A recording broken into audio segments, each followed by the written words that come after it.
여리고성을 점령하는 데 핵심적인 게 먼저는 지난주에 말씀드린 것처럼 순종하는 거였습니다. 순종. 성을 도는 거죠.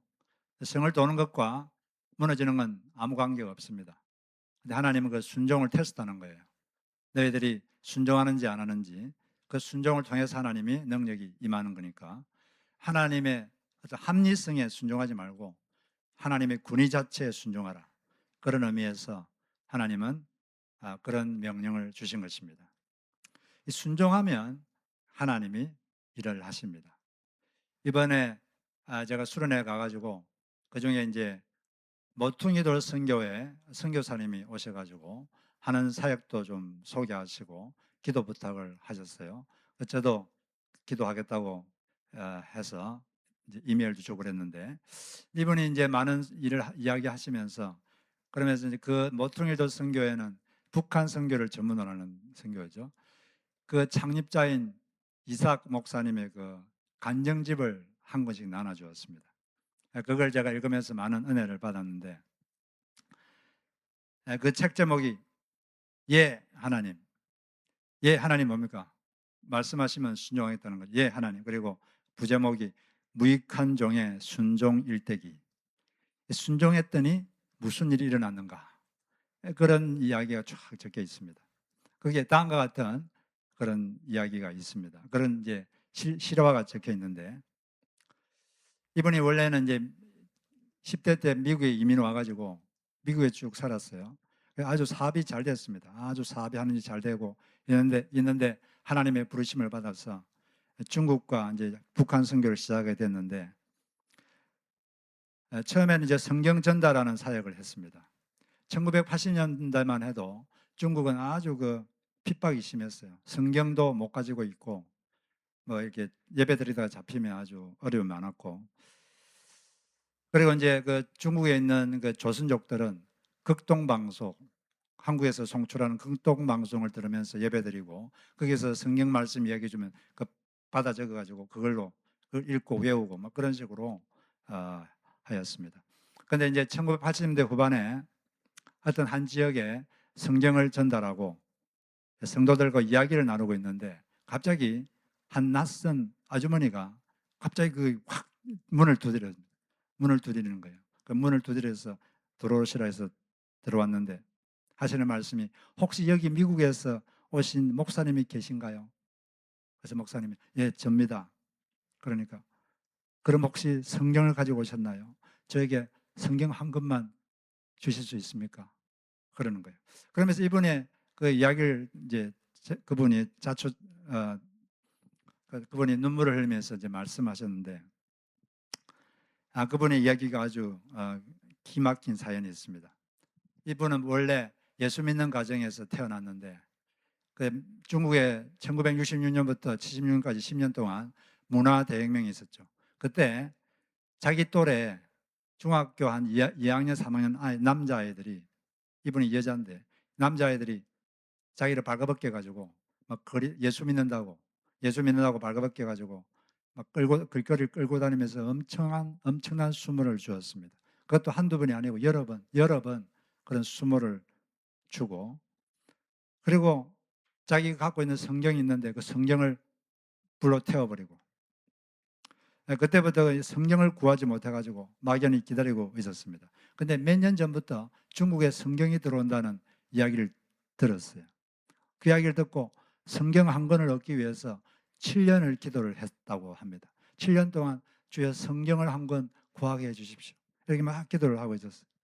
근데 일주일 전에 기도하고 있는데 하나님께서 기도하는 중에 이곳 집 주소를 보여주었다고 합니다. 이곳으로 찾아가면 너가 성경을 한 권 얻을 수 있다. 그래서 찾아왔다는 거죠.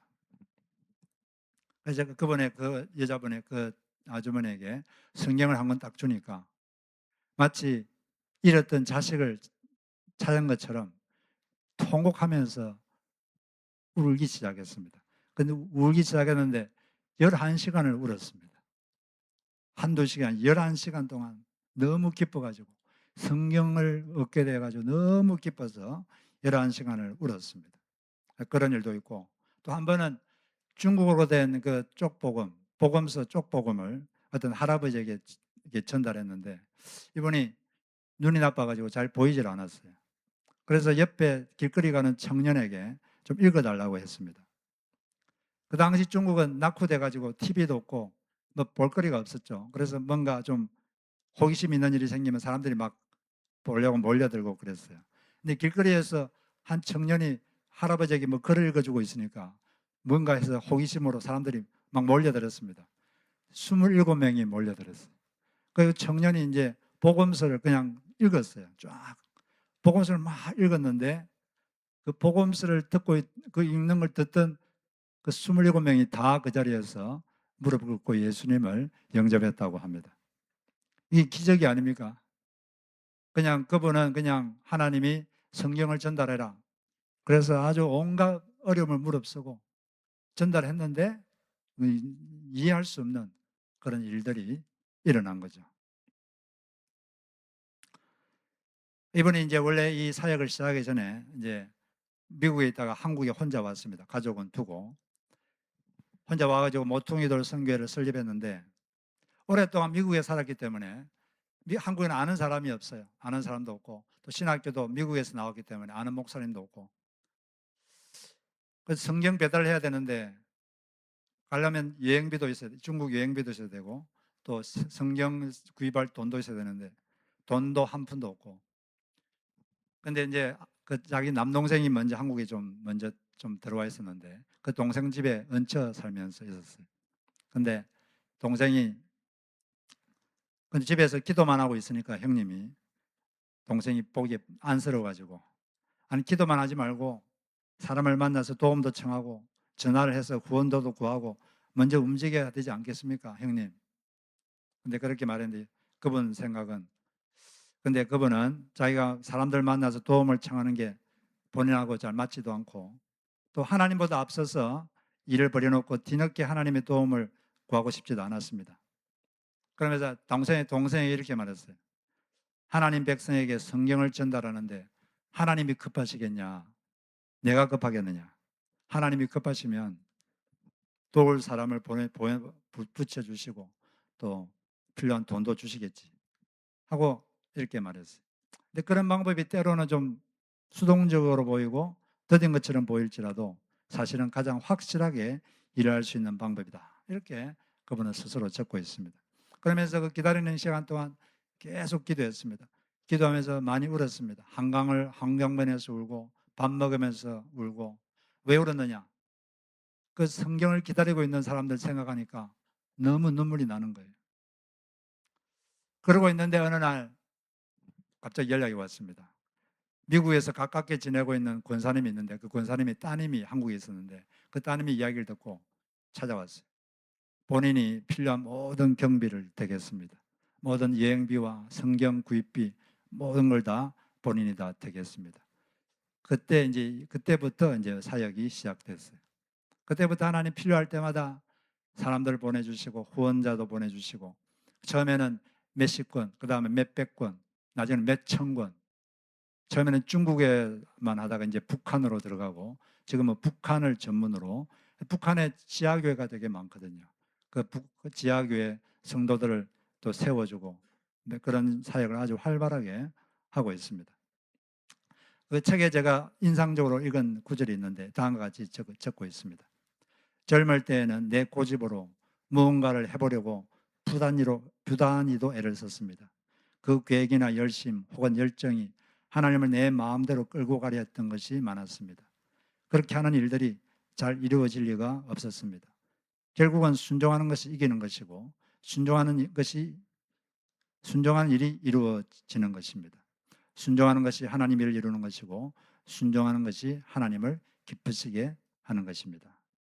우리가 하나님을 위해서 열정을 품으면 잘못하면 막 하나님 앞서가서 막 하려고 할 때가 있는데 그럴 게 아니라 항상 하나님께서 인도를 받고 하나님께서 말씀하시면 예 하나님하고 순종하면 하나님께서 하나님이 하실 일을 하실 줄로 믿습니다. 그럼 우리가 할 수 없는 그런 놀라운 일을 그분이 하시는 거예요. 그분이 심한 어려움 가운데서도 북한 사역을 계속하고 있는 이유는 그 처음에 초기에 사역을 시작할 때 그때 거부할 수 없는 아주 분명한 하나님의 음성을 들었기 때문입니다. 하나님께서 그에게 이렇게 말씀을 하셨습니다. 나는 북한을 포기한 적이 없다. 그 땅에는 내 백성들이 많이 살고 있다. 내가 남한 성도들의 기도를 듣고 있다. 그 세 마디를 아주 분명하게 말씀하셨어요. 하나님은 북한도 포기하지 않으시고 또 그들을 위해서 기도하는 기도도 듣고 있고 또 그 땅에는 많은 백성들이 있는 거죠. 하나님이 선택한 사람들이 하나님 백성인데 그 땅에도 하나님이 선택했지만 아직 복을 못 듣고 있는 사람들도 있습니다. 그런 사람을 찾아가서 복음을 전하는 것이 우리 먼저 믿은 사람들의 그런 책임이죠. 그리고 북한뿐 아니라 이 지역에도 하나님의 백성들이 많아요. 하나님이 선택한 하나님 백성이 있는데 아직 예수를 안 믿는 사람들도 있습니다. 그러면 우리가 할 일은 그분들을 찾아 나서는 거예요. 찾아 나서서 그분들에게 말씀을 전하면 하나님이 그들의 마음을 움직이는 것입니다. 이 지역도 마찬가지고 또 여러분들이 우리가 가는 여러 가지 선교지에도 하나님의 백성들이 있습니다. 하나님 백성들이 있기 때문에 가는 것이고 하나님이 선택한 자들이 있기 때문에 가는 것이고 가면은 우리가 순종하면 하나님께서 우리의 순종의 몸짓을 통해서 역사하실 줄로 믿습니다.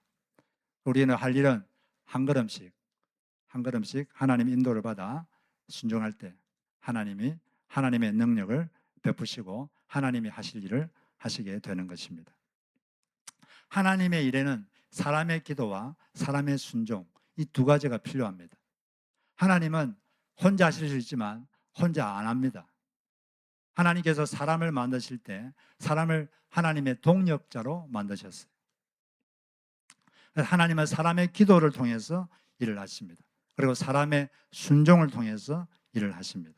그럼 사람이 기도 안 하고 사람이 순종 안 하면 어떻게 될까요?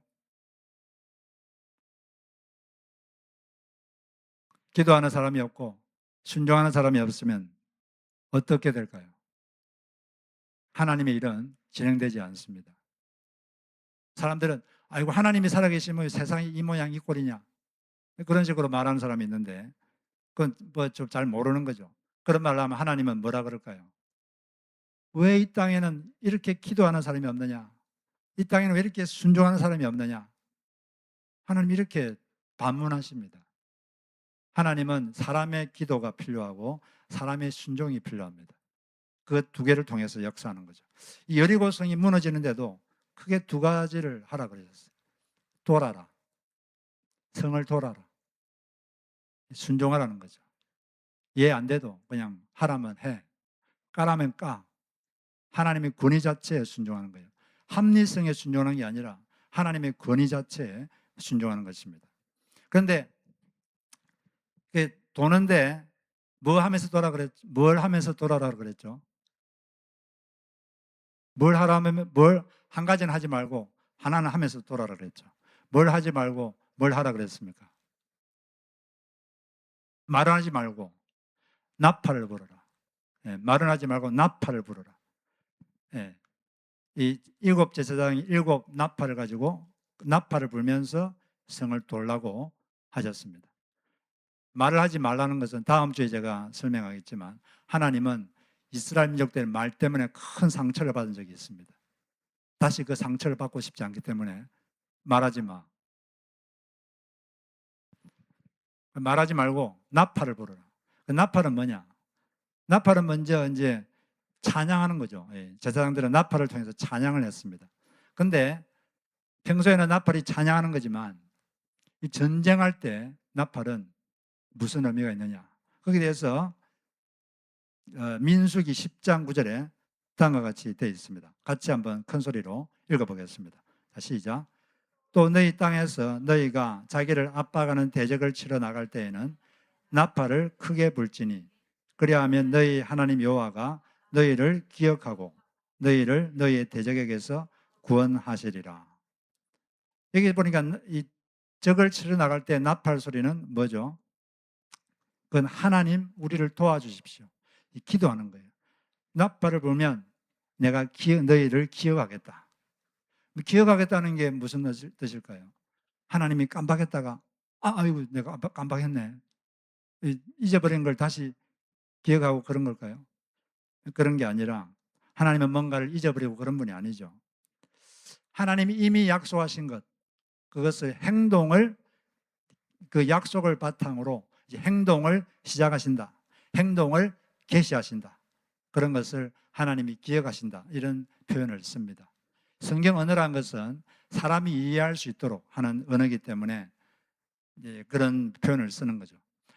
이스라엘 민족을 이집트에서 해방시킬 때도 하나님 그 표현에 이렇게 되어 있습니다.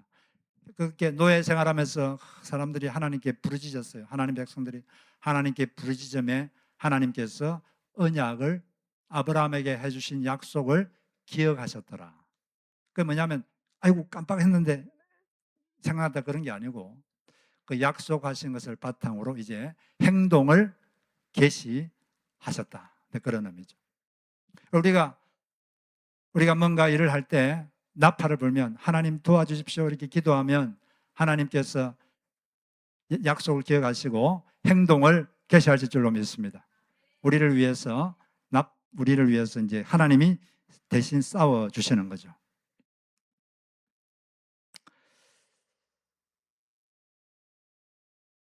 우리는 머리로는 알고 있어요. 어려움이 있으면 또 할 일이 있으면 입으로는 기도해야 된다. 그러면서도 여전히 기도보다는 말이 많고 기도보다는 염려가 많습니다.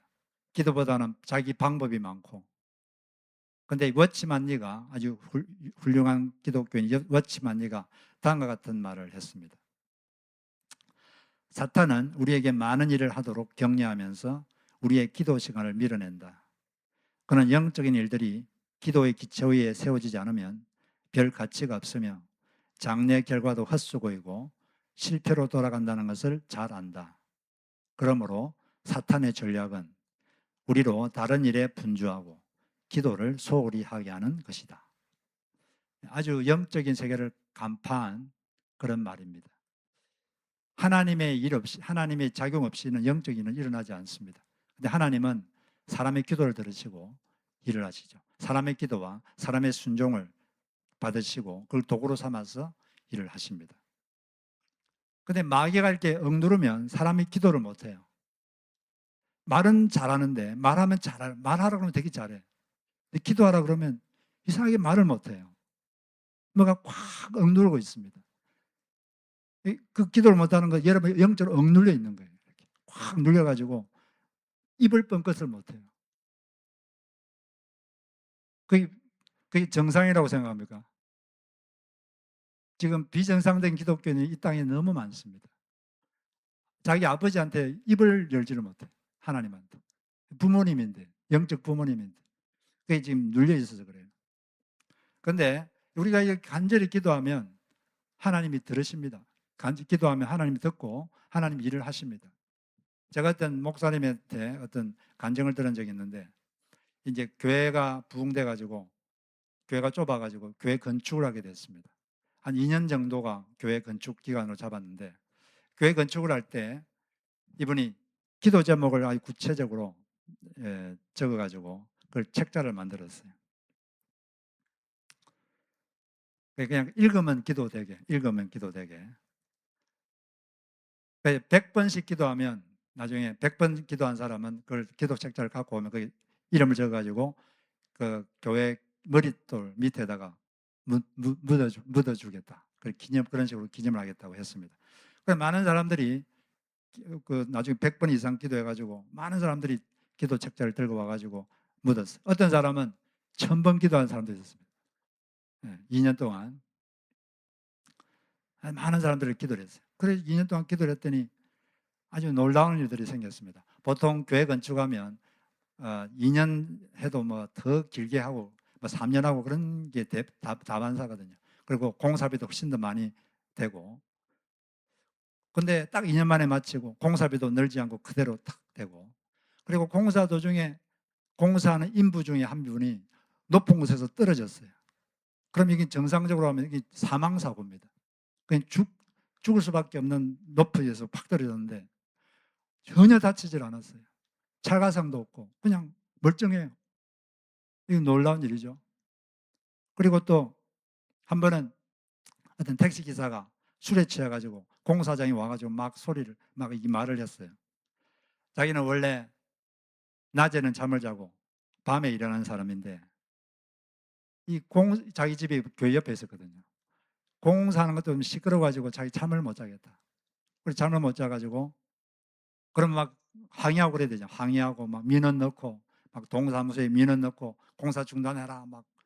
그런데 그러지 않고 잠을 못 자서 내가 다른 데 여관방을 얻어가지고 여관방에서 낮에 자고 밤에 일하고 있습니다.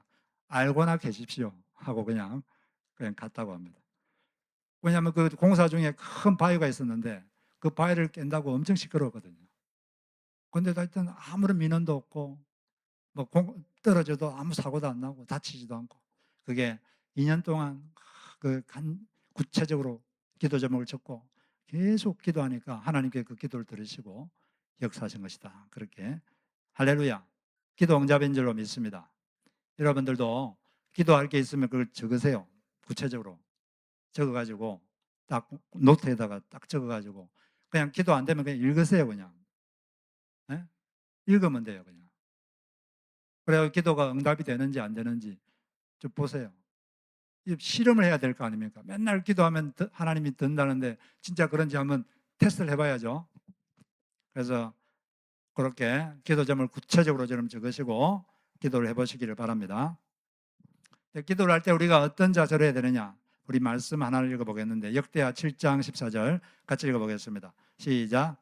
내 이름으로 일컫는 내 백성이 그들의 악한 길에서 떠나 스스로 낮추고 기도하여 내 얼굴을 구하면 내가 하늘에서 듣고 그들의 죄를 사하며 그들의 땅을 고칠지라.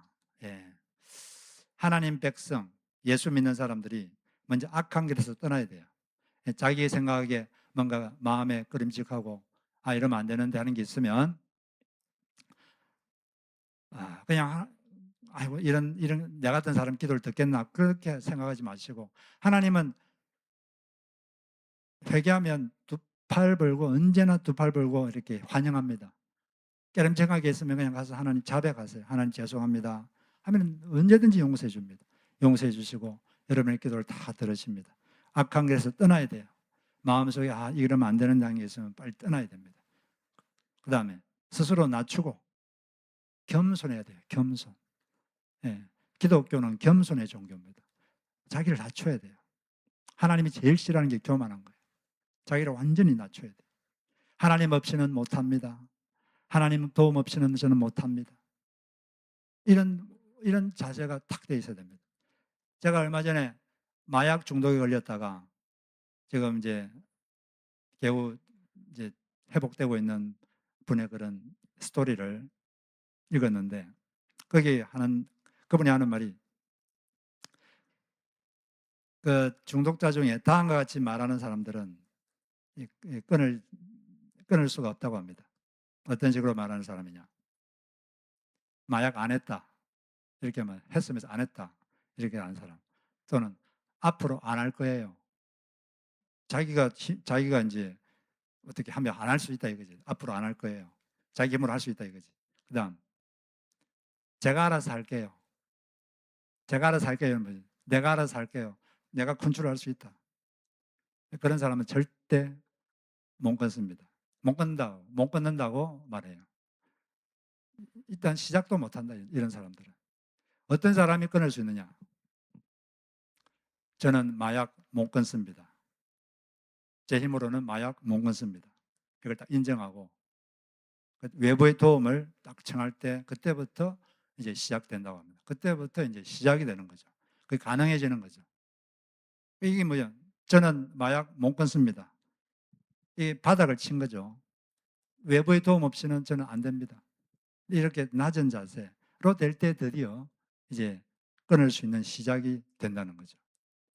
이런 마찬가지 하나님 앞에서도 하나님 도움 없이는 저는 못합니다.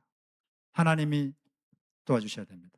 이렇게 낮은 자세로 겸손한 자세로 이렇게 할 때 우리가 하나님의 도움으로 역사하실 수 있다고 하나님의 역사가 우리에게 일어나게 되는 것입니다.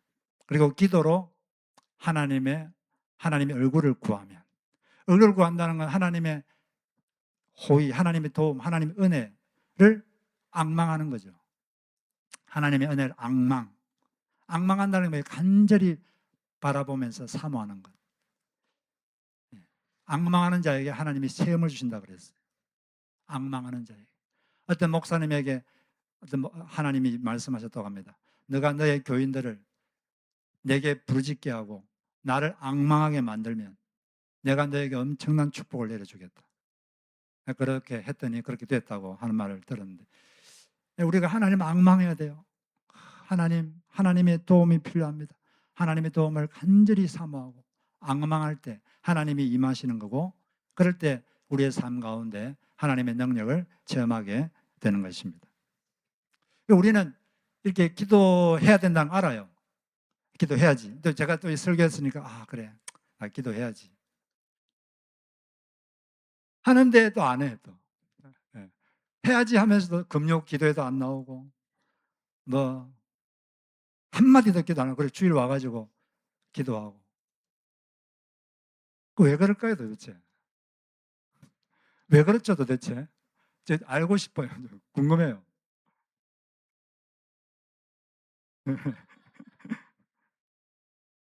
왜 그러냐? 이유가 많은데, 첫째 이런 말이 있어요. 나 같은 사람의 기도도 들으실까? 이런 생각들이 의외로 많습니다. 나 같은 사람의 기도를 들으실까? 나같이 주님을 잘 섬기지도 못하고 또 잘못하는 것도 많은데 아이고 나 같은 사람 기도를 들으실까? 근데 목사님 기도는 들으시겠지. 뭐 맨날 새벽 기도 나와서 하는 저런 분들의 기도는 들으시겠죠. 나 같은 사람의 기도는 듣지도 않는다. 이렇게 이상하게 생각하는 사람들이 좀 있는 것 같아요. 근데 우리는 은혜로 나가는 겁니다. 은혜로. 우리가 잘나서 나가는 게 아니라 은혜로. 은혜의 하나님께 은혜의 보좌로 나가는 거예요. 만약에 자기가 마음에 뭔가 잘못한 게 있어서 그름직하면 아까도 말했지만 하나님 잘못했습니다. 용서해 주세요. 그러면 돼요. 그러면 하나님은 언제나 두 팔 벌리고 언제나 환영, 언제나 두 팔 벌리고 대환영입니다. 그리고 우리를 받아주시고 그리고 우리의 기도를 들어주십니다. 하나님은 우리는 은혜로 가는 거지 우리의 잘남으로 우리의 공로로 가는 게 아닙니다. 물론 하나님 앞에 어렵게 살면 더 그 기도가 파워가 있는 건 사실이죠. 그러나 우리는 은혜로 나가는 거예요. 은혜의 보좌 앞에 은혜의 하나님께 가는 것입니다. 그래서 나 같은 사람 기도 들으실까? 들으십니다 여러분.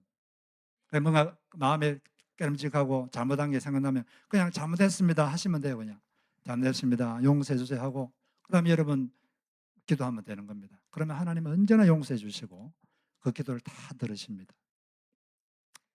그래도 우리가 기도가 또 발전하려면 그리고 두 번째 기도가 안 되는 게 잠령. 기도를 방해하는 세력이 있어요. 기도를 아까 말했죠. 마귀는 기도를 못하게 합니다. 말은 잘하는데 다른 건 잘하는데 기도는 못해요. 기도를 딱 시작을 하면 갑자기 할 일이 생각납니다. 할 일이 갑자기 생각나요. 그리고 또 갑자기 뭐가 궁금해져요. 뉴욕까지 차로 가면 몇 시간 걸리지?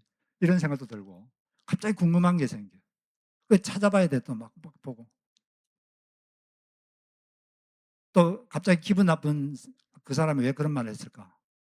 나한테 기분 나쁘나? 날 무시해? 막 이상한 생각도 들고 무시해서 그런 게 아닌데 갑자기 또 이상한 생각도 들고 이 집중이 안 돼요. 그리고 요즘 기도 생활을 제일 방해하는 게 뭘까요? 여러분 기도 생활과 영성 생활을 제일 방해하는 게 뭘까요? 네, 스마트폰. 스마트폰은 영성 생활을 진짜 방해 많이 합니다. 여러분들이 기도를 하려고 만약 작용했으면 스마트폰을 꺼야 됩니다. 스마트폰을 1시간 안 본다고 뭐 큰일 생깁니까 여러분? 아무 일 안 생겨요. 하나님께 집중하셔야 돼요. 특히 공예배 시간에도 이 주일 예배가 1시간 정도 되죠. 1시간 10분인데 이때에도 여러분 휴대폰 이 때문에 방해받지 않도록 조심하셔야 됩니다. 한번 이따가 기도하다가 뭐 영성생활 하다가 뭐가 카톡이 띵 와가지고 보면 보고 또 답하고 이러면 벌써 생각이 멀리 멀리 도망가요. 하나님 생각하다 멀리 멀리 딱 영적인 흐름이 딱 끊깁니다. 그 순간. 그래서 이 뭔가 영적 생활 하려면 스마트폰을 컨트롤해야 돼요. 이건 아주 실제적이면서 정말 필요한 겁니다. 여러분들이 집에서 기도하시려면 일단 기도하려고 그러면 스마트폰을 끄세요. 아니면 뮤트를 하든지 아예 멀리 좀 두든지. 스마트폰 1시간 안 봐도 아무 일 안 생깁니다, 여러분. 여러분들 미국 대통령입니까? 미국 대통령은 물론 급한 게 많으니까 해야 되지만 아무 일 안 생겨요. 괜히 마귀가 아이고 이게 그것도 스마트폰도 중독입니다, 중독. 계속 뭘 확인해야 되고 답을 해야 되고 답 천천히 해도 됩니다. 그래서 스마트폰에 방해받지 않도록 특히 기도할 때 예배 드릴 때 조심하십시오. 집중해야 돼요. 집중. 여러분들이 기도하려고 할 때 자꾸 떠나온 생각 그게 자연스러운 생각이 아니라 마귀가 주는 생각이에요. 악령들은 여러분에게 생각을 줄 수 있습니다. 네, 집중 못하게 하나님께 집중 못하게 하려고 그걸 꼭 해야 되고 그리고 이 기도를 그리고 기도가 성장해야지 기도가 풍성해집니다. 처음에 우리가 예수를 믿으면 주로 기도가 여러분의 어려움, 여러분의 필요를 위해 기도하게 되죠. 필요합니다. 그렇게 해야 돼요. 그런 기도를 통해서 우리는 하나님이 살아계시구나. 또 우리는 평생 필요한 게 있고 어려움이 있으니까 기도해야 됩니다. 근데 거기만 머물면 기도가 풍성해지지가 않아요. 깊어지지가 않고. 우리가 사람이 이게 어릴 때는 늘 부모님한테 부모님 이거 해주세요. 저거 해주세요. 그러죠. 그렇지만 나이가 들면 이제는 부모님이 원하는 게 뭘까? 부모님이 아파하는 게 뭘까? 부모님이 힘들어하는 게 뭘까? 부모님의 꿈은 뭘까? 그렇게 부모님을 생각합니다. 그리고 부모님의 꿈이 뭘까? 부모님이 원하시는 게 뭘까? 그걸 위해서 같이 고민도 하고 그러는 거예요. 마찬가지입니다. 우리 예수 믿는 사람들도 처음에는 우리가 자기 어려운 거 기도해야죠. 근데 그런 것만 기도하면 어려움이 딱 해결되면 기도를 안 하게 되죠. 그러면 기도 안 하면 또 신앙이 점점 식어져요. 그렇게 되면 욕심만 늘어납니다. 욕심만. 맨날 자기 어려운 것만 기도하는 사람은 욕심만 계속 늘어나요. 우리는 물론 어려움이 있을 때 기도해야 됩니다. 그게 하나님의 명령이니까 기도해야 되는데 거기서 한 걸음 더 나가야 돼요. 이제 하나님의 원하시는 게 뭘까? 하나님이 뭐 때문에 마음이 아파할까? 하나님의 꿈은 뭘까? 그걸 자기의 꿈으로 삼고 그걸 가지고 하나님의 뜻을 품고 기도하면 그때 진짜 기도가 풍성해지고 하나님의 능력을 체험합니다. 하나님은 언제 능력을 발휘하시는 줄 알아요? 하나님의 뜻을 행하는 데 능력을 발휘하십니다. 근데 우리가 그걸 붙잡고 기도하면 그때 진짜 하나님의 은혜를 하나님의 능력을 체험하게 되는 것입니다. 너무 자기 생각만 하니까 기도할 것도 없고 그런 거예요.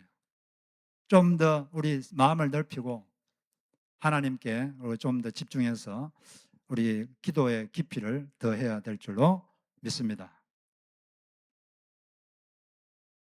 기도를 하려면 은혜의 힘이 있어야 돼요. 은혜가 있어야지 기도도 할 수 있는데 주일 예배 드리고 나면 좀 은혜가 있죠. 그러면 이제 기도해야지. 근데 월요일 날 기도를 안 해요. 말씀도 안 먹고 그러면 은혜가 푹 떨어져. 은혜 받았다는 건 이제 비행기가 뜬 거예요. 계속 가게 해야 되는데 가게 하려면 매일 기도를 해야 됩니다. 매일 짧은 시간이라도 이렇게 짧은 시간이라도 기도하고 찬양 부르고 이렇게 하면 이게 계속 유지가 되는데 중간에 그냥 중단해 버리면 비행기가 가라앉아 버려요. 그러면 또 그러다가 또 금요 기도에 와가지고 찬양하고 막 기도하고 말씀 듣고 이러면 또 은혜를 받죠. 그러면 또 이제 힘이 생겨요. 근데 그게 유지가 안 돼. 유지를 하려면 그 매일 해야 된다고. 조금이라도 길지 않아도 매일 여러분 매일 기도하십시오. 매일 찬양 부르시고 매일 말씀 보시고 그렇게 하시기 바랍니다. 그리고 이게 예배 드리는 게 이게 장난하는 게 아닙니다, 여러분. 예배를 드려야 은혜를 받고 이 은혜의 힘이 있어야 기도도 하고 순종도 하고 그러는 거예요. 그러니까 이 주일 예배 빠져버리고 금요 예배 빠지고 이러면 은혜가 지속되기가 힘듭니다. 예배를 사모하시기 바랍니다. 주일 예배를 사모하시고 금요 예배를 사모하세요. 금요일도 참 은혜가 넘칩니다. 금요 예배를 사모하시고 매일매일 기도하세요. 매일매일 기도하시고 찬양하시고 그럴 때 우리는 계속 그 은혜를 유지하고 은혜의 힘을 계속 유지할 수 있습니다. 사람들에게 어디 가가지고 갑자기 기도하라 그러면 기도를 안 하라 그럽니다. 왜 안 하려 그럴까요? 너무 생뚱맞으니까 계속 기도 안 하다가 갑자기 하려 그러니까 이게 생각이 뭐 안 되는 거지. 이 기도줄을 이게 놓치면 안 돼요. 은혜의 줄을 놓치면 안 됩니다. 예배는 자주 드릴수록 좋아요. 제일 좋은 건 아침마다 교회당에 와가지고 너무 멀리 있으면 안 되겠지만 좀 가까이 있으면 좀 매일 와가지고 기도도 하시고 찬양도 부르시고 그럴 때 우리 은혜가 계속 유지가 됩니다. 은혜가 유지돼야지 기도도 하고 순종도 하고 말씀도 하고 그러는 겁니다. 계속 이 하나님은 이 여리고성을 문을 뜰 때 하나님은 돌아라. 하루에 한 바퀴씩. 일곱째 날은 7바퀴 돌아라. 아주 터무니없는 그냥 순종하라는 거죠. 그냥 나에게 순종해라. 그 다음에 나팔을 불어라. 계속 나팔 부르면서 돌라 그랬습니다. 기도하라는 거예요. 기도. 하나님의 도움이 필요합니다. 하나님 도와주세요. 하나님 없이는 안 됩니다. 제가 알아서 못합니다. 하나님 도와주세요. 그렇게 할 때 그 기도와 순종 이 두 도구를 통해서 하나님은 자기의 뜻을 이루시고 하나님의 역사가 우리 삶 가운데 일어날 줄로 믿습니다. 바로 기도와 순종 이 두 가지를 통해서 하나님의 도구가 되시고 또 하나님을 경험하는 여러분 모두가 되시기를 주의 이름으로 축복합니다.